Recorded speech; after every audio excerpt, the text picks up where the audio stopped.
The Boston Celtics in last year's playoffs made a miraculous run to the NBA Finals, overcoming 3 championship contenders. Now, unfortunately for them, in the NBA Finals, it was an absolute heartbreak, as in the series, they were up 2-1 at home with a 5-point lead, but were below it late in the fourth quarter. And of course, you guys know, they would not only lose that game, but the entire series in 6. And looking at Boston's best player, that is undoubtedly Jayson Tatum. In this series, he was awful and played terrible, and the media, fans alike, criticized Tatum relentlessly for his awful finals debut.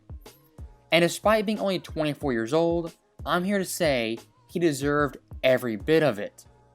And being a young superstar like he is, that can affect you in one or two ways.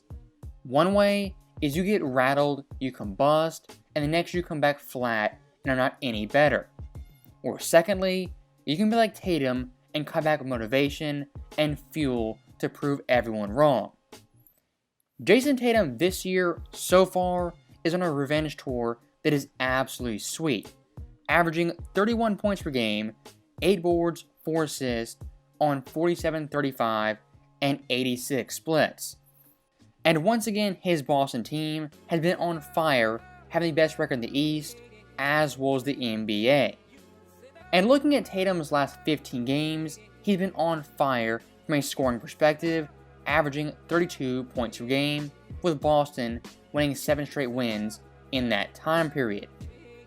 And being a Celtics fan myself, I am a bit biased, but I have to say, having the best small forward in Celtics history since Larry Bird is pretty damn exciting.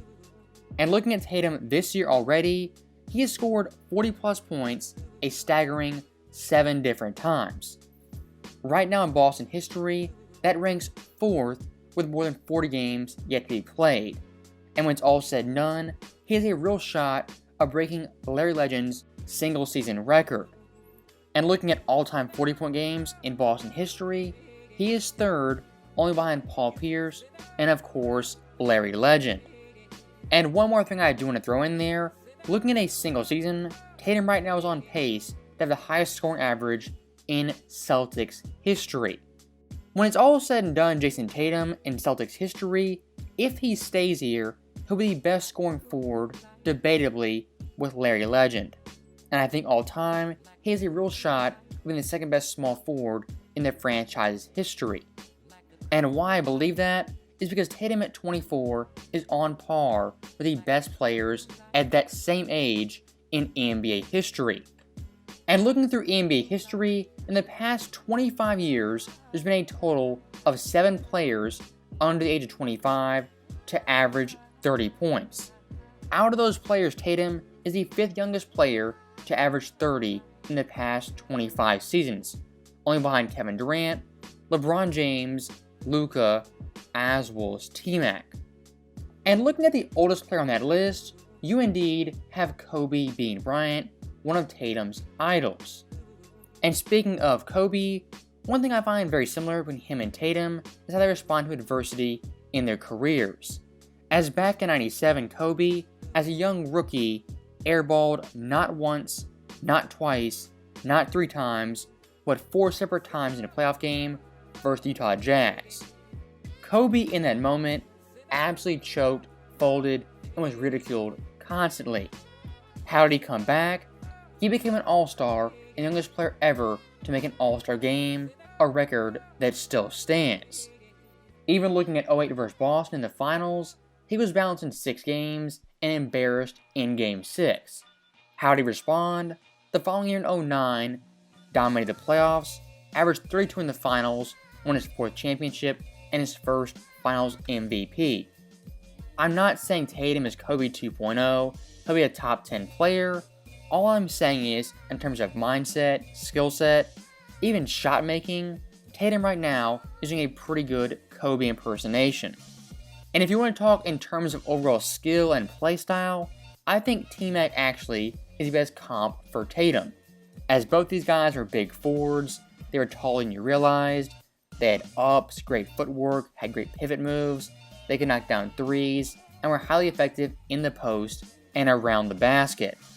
And if I had to guess down the line, maybe 10 to 15 years, where Tatum would rank in NBA history, he's going to be somewhere between Kobe as well as T-Mac, probably closer to Kobe and further away from T-Mac due to playoff success.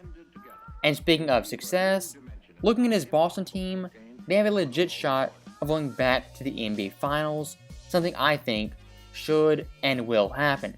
As Boston right now checks nearly every box I have for a championship team. They're young, they're hungry, they have great depth, insane scoring offense, 2 dynamic ring scorers, they have vets, as well as rim protectors. Boston quite literally has everything you want in a championship team in 2023. And looking across the NBA, the Western Conference is wide open, as Golden State, the defending champions, have forgotten how to play basketball. And looking at the Eastern Conference, Kevin Durant once again, he's hurt, Philly is still Philly, and the Bucks have been healthy all year with their big 3. All signs right now point to Boston going back to the NBA Finals. And speaking for Celtics fans, why we're so confident is because Boston right now has the best duo in the NBA. Yes, I said it, Tatum and Brown are the best overall duo, and what we thought Kawhi and PG would be in Los Angeles. And looking at Tatum and Brown right now, they're averaging an astounding 58.2 points per game, while also playing lockdown defense. Across the NBA landscape, you have some great duos, but no duo that has the two-way impact of these guys. And looking at Jaylen, on 15 other NBA teams, he'd be the number 1 option, averaging 30, and also in the MVP debate. That's why him and Tatum are so special, as either of these guys can be the first option, play the back seat, or step up in crunch time to knock down big shots. And speaking of late game play, looking at fourth quarter scoring, both these guys rank top 10 in that category. And Tatum for himself is averaging 7.2 points per game in the fourth quarter on 47, 36, and 80 splits. Out of the entire NBA, there is no other duo that ranks top 10 in fourth quarter scoring outside these 2 guys. And looking at plus minus, both Tatum and Brown rank top 5 in this category, with Al Horford in the top 10. And I say all this to make one point, looking at Boston once again, they're without a doubt the championship favorite in the NBA, as their offense on average gives you 118 points nightly, and their defense, when focused, can lock down anyone. And while I don't think Tatum will win MVP, at the very least, he'll be in top 3 or top 2 contention.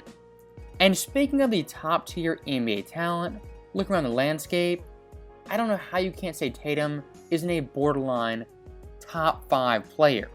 I mean, you have Giannis, Curry, Jokic, you have Luka, but then number 5, you have Tatum, possibly KD, Embiid, or LeBron James. I think Tatum 100% has earned the right to be in top 5 discussions, as currently he's averaging 31 points per game, an elite defender on the best team in the NBA, while being an elite shotmaker and fourth quarter player. And if you watch Boston play consistently, over the past couple of months, Tatum 100% has taken a leap from last year, as once again that finals loss scarred him in multiple ways. As this year, he is averaging 4 more points, he's shooting better from 3, and has a career high in rebounds per game. I'm gonna say it once again to wrap up, Tatum right now in my opinion is a borderline top 5 player. Not having a top 5 season, but a top 5 player. Up there with KD, Luka, the Joker, Steph Curry, and Giannis. And when it comes to playoffs, we've 100% seen this guy go toe-to-toe with the top tier talent. Now, with that last point being made, that is the end of the video. As always, thank you guys for watching, hope you enjoyed it. I'll see you guys next time.